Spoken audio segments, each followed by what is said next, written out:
Background: my husband, 35-year-old man, and I, 33-year-old woman, have been married for 5 years. We own a beautiful vacation home on the beach that we built ourselves and use throughout the year. My in-laws, who are in their 60s, have always been welcome guests, visiting for a few weeks here and there, and contributing financially towards maintenance costs. Last month, my in-laws suddenly announced they were selling their house to downsize and move into a tiny condo. Apparently, they've been secretly harboring this idea for months, never mentioning it to me or my husband. They plan to close on the sale in 2 weeks and then move into our vacation home for 6 months while they figure things out. I was floored. This house is our sanctuary, not a retirement home extension. We use it frequently, have friends and family booked to visit throughout the year, and rely on the income it generates during peak season. My in-laws, on the other hand, haven't lifted a finger on the property themselves and contributed only minimally. My husband, bless his sweet heart, is more understanding. He feels bad for his parents and believes we can make it work. His in-laws, sensing my resistance, are now guilt-tripping us, claiming they have nowhere else to go and offering to pay significantly more than their usual contribution. Am I the idiot for refusing to let them move in?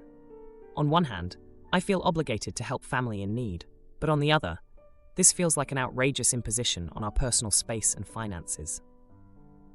Edited to add an update, as it'll likely get lost down in the comments. I'll give a quick update while I wait to get the kids from school and answer a few questions I saw pop up. We co-own the beach house. We bought it in 2020 when interest rates were super low before houses skyrocketed. The in-laws have helped us with projects and pay for a few things, but so do my parents, so we have never thought of their contribution as anything but help from parents. They had their annual Old Farts Christmas party, their words not mine, there this past December, and had the place for a week free of charge for them and all their guests. So they definitely have gotten plenty of use of it. We had a come-to-Jesus moment yesterday, and I was the jerk to my husband. I told him I was done, and I wasn't even entertaining them staying there as it's our business, and this is bad business. I basically told him I was over his mom, and it was at the point I'm about to peace out, because I can't handle her shoot anymore. Previously, I was no contact with her, and would entertain them when they'd come to visit. They never stayed at our house as we live relatively close to them. He still has no clue if they're truly selling their house, if they're upside on bills or they're just jerks. But I honestly don't care. My parents are immigrants and own a restaurant and have worked their asses off to create a fantastic life for me and my siblings. They also taught us the value of money and working hard for the things we have. The vacation home was bought cheap, but 90% of the renovations were done by me during my free time. Renovations are my true love. Nursing pays the bills, I love it too, but it doesn't fill the creative cup. I told him he'd lose the house to his parents over my dead body, and if he feels the need to financially set them up, he can do so with extra money he earns from picking up shifts, also a nurse. Basically, I told him their failure was not an emergency on my part. They have always kept up with the Joneses and spent exorbitantly. So they might be broke, and again, I don't care. I have barely tolerated his mom for the past few years. I'll be cordial because I was raised well, but I'm over-tolerating their nonsense. I will say he does see all this crap she pulls, but he was raised that mom knows best. He's Puerto Rican, so this is partially cultural. But I'm done. I worked yesterday and busted my butt, and then drove the kids to the beach house last night and picked up dinner. And we are there, and I just thought, frick no. So time will tell, but he called his parents and on speakerphone told them they couldn't stay, but the offer to condo hunt is still open. But he needs to know the price range and all that jazz. His mom cried, and I flipped the phone off. So as of this moment, it's not happening. I also told him, if it's a problem, he can quit claim deed the beach house, and I'll cover the expenses and manage it myself, because mama don't play. Now, for a few comments before the update. Not the idiot. Nope, nope, nope. As a retired senior, our planning was done years in advance. I read every best place to retire article, researched possible spots. We even traveled to a few close areas to scope them out. We made a list of things that would be more important as aging people. Health facilities, activities meeting our declining abilities, transportation toward the time we wouldn't be able to drive, even assisted living facilities and veterinarians. We spent the 2 years before the projected bug-out date getting rid of stuff and storing what we knew wouldn't be needed immediately. If you let your in-laws descend on your home, you'll have a hard time prying them out. Tell your husband no, and don't back down. This is shitty planning on their part. Youth can do things on the spur of the moment and still have time to retrench if things go wrong. Retirement is different. You will suffer more if they can't make up their minds or things go pear-shaped because they don't know what they are doing. Comment 2. No freaking way. They should have had things figured out before they sold their house. How do you know if they even plan on moving out? Where is their furniture going? This would be a marriage-ending decision for me. Now, for the update. Hey Reddit, back with an update on the in-law vacation home saga. It's been a chaotic couple of weeks, and I've got some news that's going to knock your socks off. So, after the whole blow-up with my husband about his parents wanting to move into our beach house, things got pretty tense at home. My husband, who's usually the peacemaker, was caught between a rock and a hard place. His parents on one side and his fuming wife on the other. I was adamant that our vacation home wasn't going to become a half-year retirement spot for his folks. Now, remember how I mentioned that my in-laws like to keep up appearances? Well, turns out they were hiding more than just their downsizing plans. A few days after our big argument, my husband comes home looking like he's seen a ghost. He sits me down and drops the news. His parents are flat broke. All those years of lavish spending and trying to outdo the neighbors left them with nothing but debt. They weren't just downsizing, they were desperately trying to stay afloat. I was floored.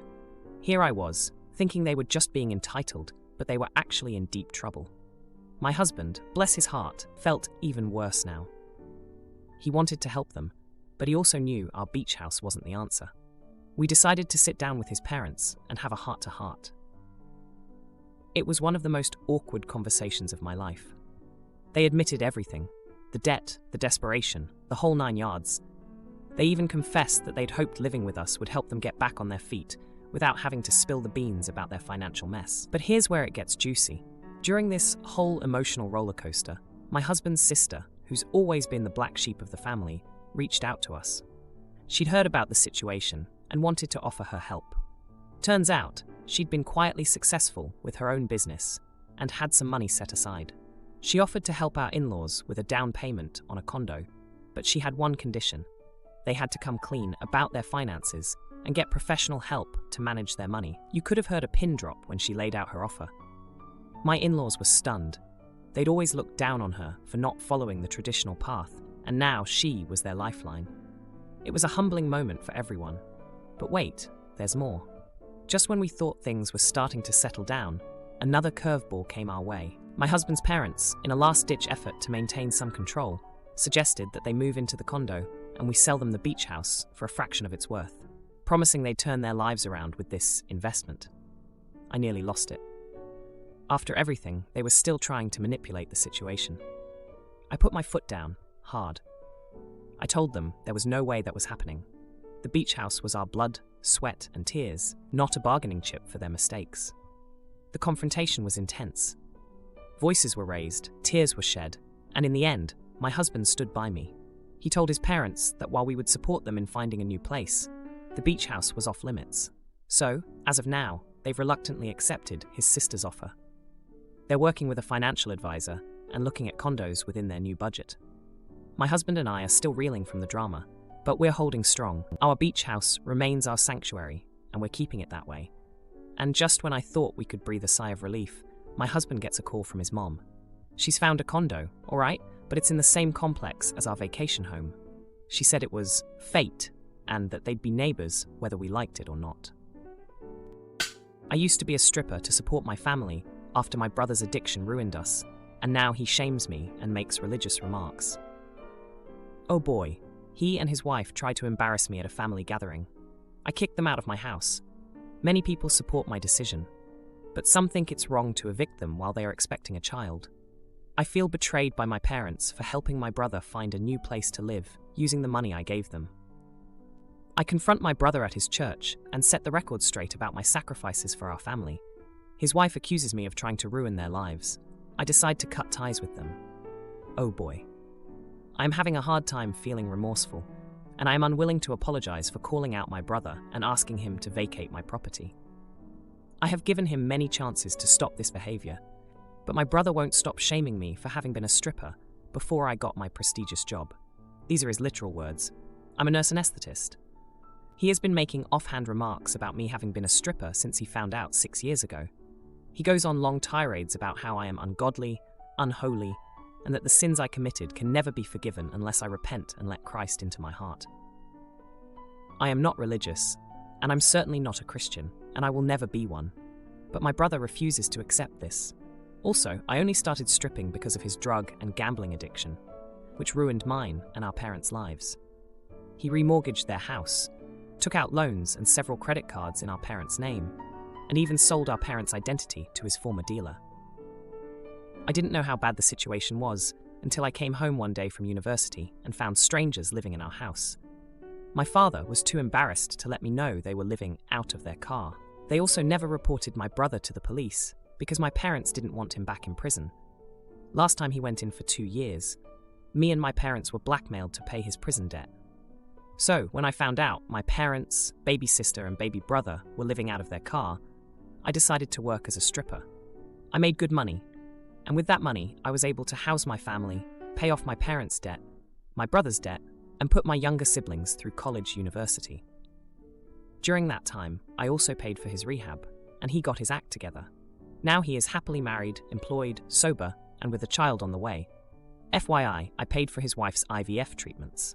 Last Sunday, our parents invited some people over for a big catered dinner. My brother and his wife thought this would be the perfect time to turn it into what he called a whorevention and embarrass me in front of all the guests.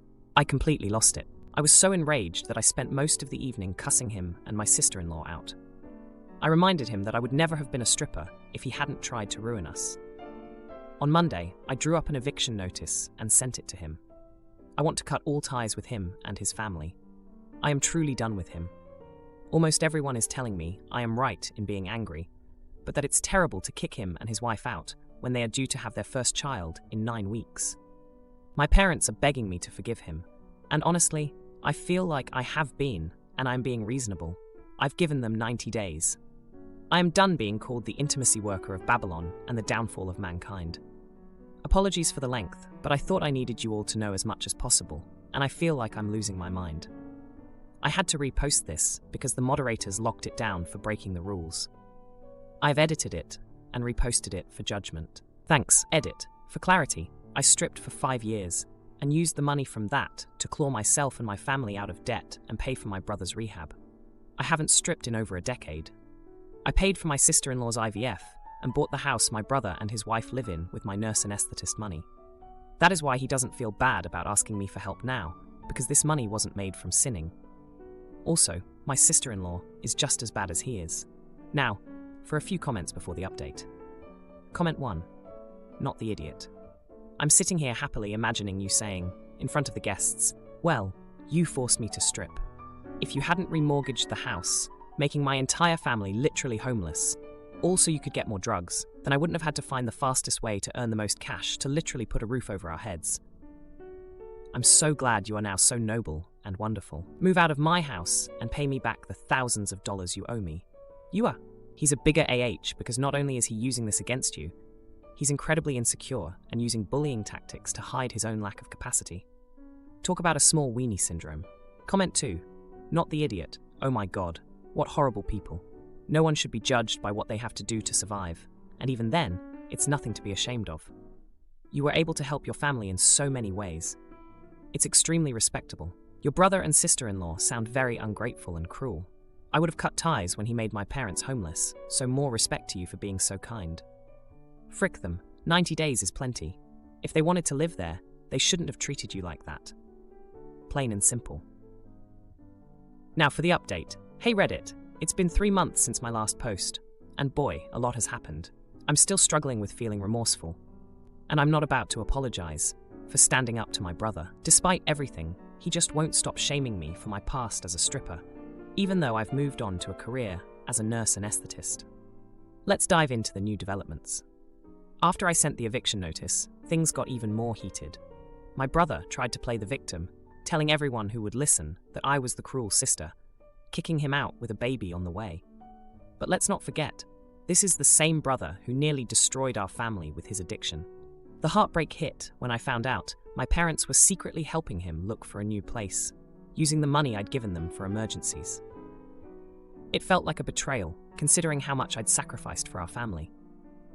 I couldn't believe they were taking his side after everything. But the real jaw-dropper came when I discovered my brother had been spreading lies about me at his church, painting me as some fallen woman who needed saving. It was infuriating to hear that after I'd worked so hard to rebuild our lives, including his. The confrontation was inevitable. I went to his church and set the record straight in front of his congregation. I told them about the sacrifices I made to save our family from his mess. The room was silent, and my brother, he just stood there speechless.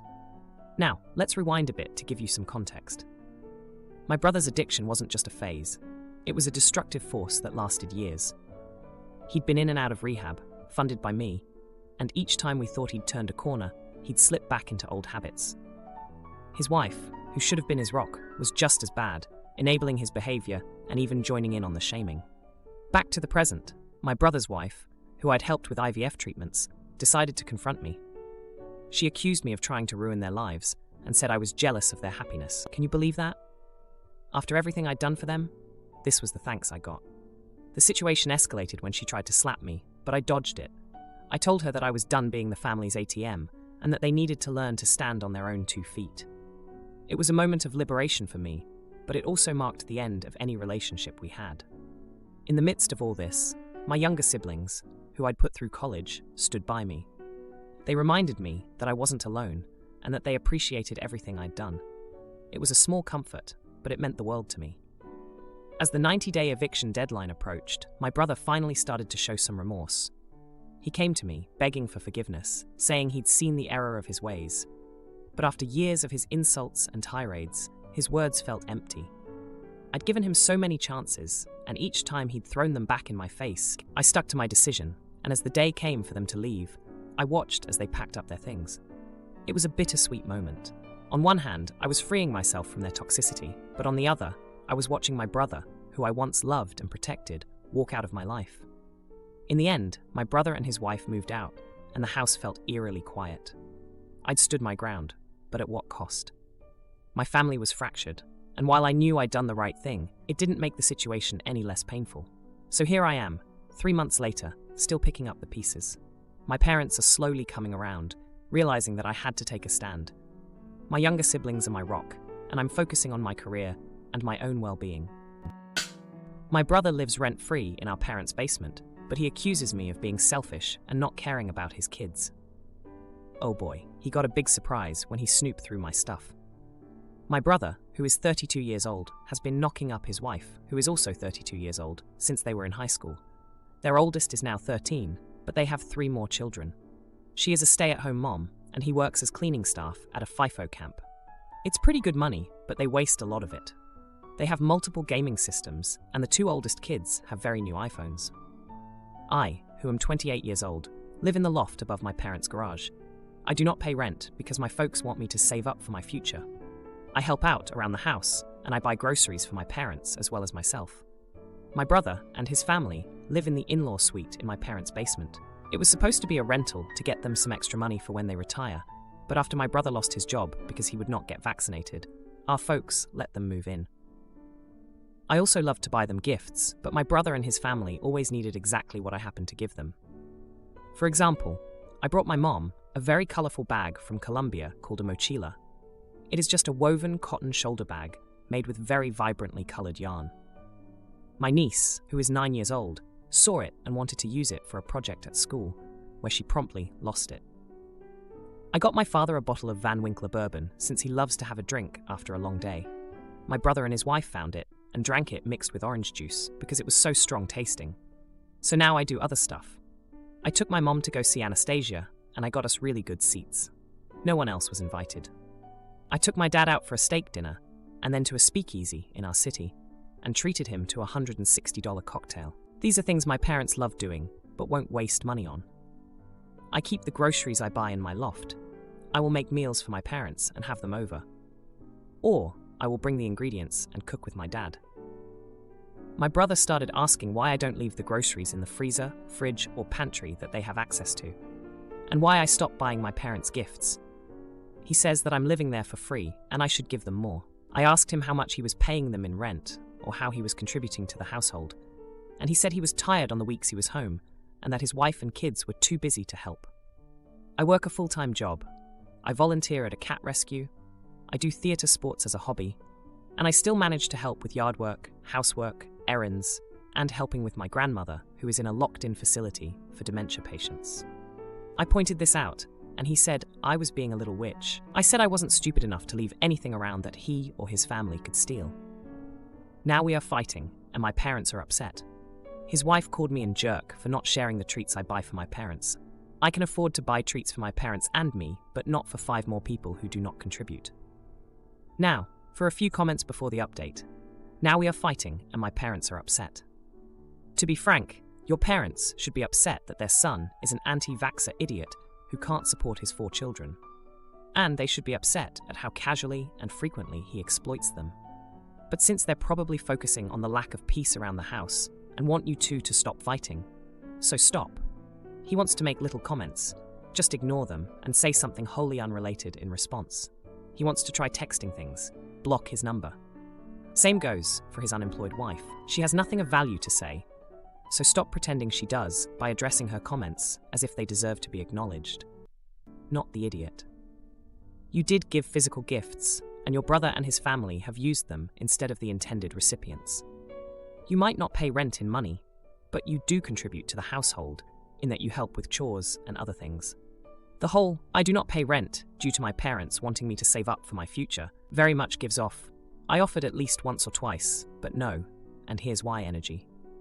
Your parents should be the ones dealing with your brother, sister-in-law, and their kids, because it's going to get worse before it gets better. I know that my mom and stepdad would kick me out if I was behaving like your brother and sister-in-law are behaving. Now for the update. Hey everyone, back with an update on the situation with my brother and his family living in my parents' basement. It's been a tense 3 days, and I can hardly believe what's gone down. So, after our last fight, things were tense. My brother was still fuming about me not sharing groceries and gifts with his family. I thought it would blow over, but boy was I wrong. 2 days ago, I came home from work to find my brother waiting for me in the driveway. He had this look on his face, like he was ready to explode. He started accusing me of being selfish and not caring about his kids. I tried to stay calm and explain that I'm just looking out for our parents, who have been way too generous with him already. But then, he dropped a bombshell. He said that he knew I had been saving up to move out, and that I had a decent amount stashed away. I was shocked. How did he know about my savings? I never told anyone about that, not even my parents. It turns out, he had been snooping through my stuff when I was out volunteering at the cat rescue. I was livid. I told him it was none of his business, and that he had crossed a line. We argued back and forth until my dad came out and broke it up. He told my brother to back off and reminded him that he was living in their house rent-free. The next day, I thought things would cool down, but nope. My brother's wife cornered me in the kitchen while I was making dinner for my parents. She started crying, saying that they were struggling and that I should be more understanding. She even tried to guilt-trip me by saying that their youngest, who's only 4, didn't understand why Uncle wouldn't share his food. I felt bad for the kids. I really did, but I stood my ground. I told her that they needed to start taking responsibility for their own lives and stop relying on everyone else. But here's where it gets crazy. Later that night, I heard noises coming from the garage. I went down to check it out and found my brother trying to break into my loft. He was halfway through the window, and I caught him red-handed. I couldn't believe it. My own brother was trying to steal from me. We had another huge fight, and this time, my parents heard everything. They came out and saw what was happening. My mom was in tears, and my dad was angrier than I've ever seen him. They finally had enough. They told my brother that he had 1 week to find a new place for his family. My parents were done enabling his behavior. It was a tough moment for everyone, but it felt like a long time coming. Now here's the twist. Today, I got a call from my brother. He was crying, apologizing for everything. He said he had been stressed about money and didn't know what to do. But that's not the juicy part. He confessed that the real reason they were in such a bad spot was that he had racked up a ton of debt on online gaming. He had been hiding it from everyone, even his wife. He said he was desperate and didn't know how to fix it. I was floored. I knew they wasted money, but I had no idea it was this bad. He begged me not to tell his wife or our parents. He said he would get help and try to make things right. If you liked this video, you'll probably like these too. Also, while you're here, please consider subscribing. It's your support that keeps this channel alive and allows me to make better and longer videos. Have a great day.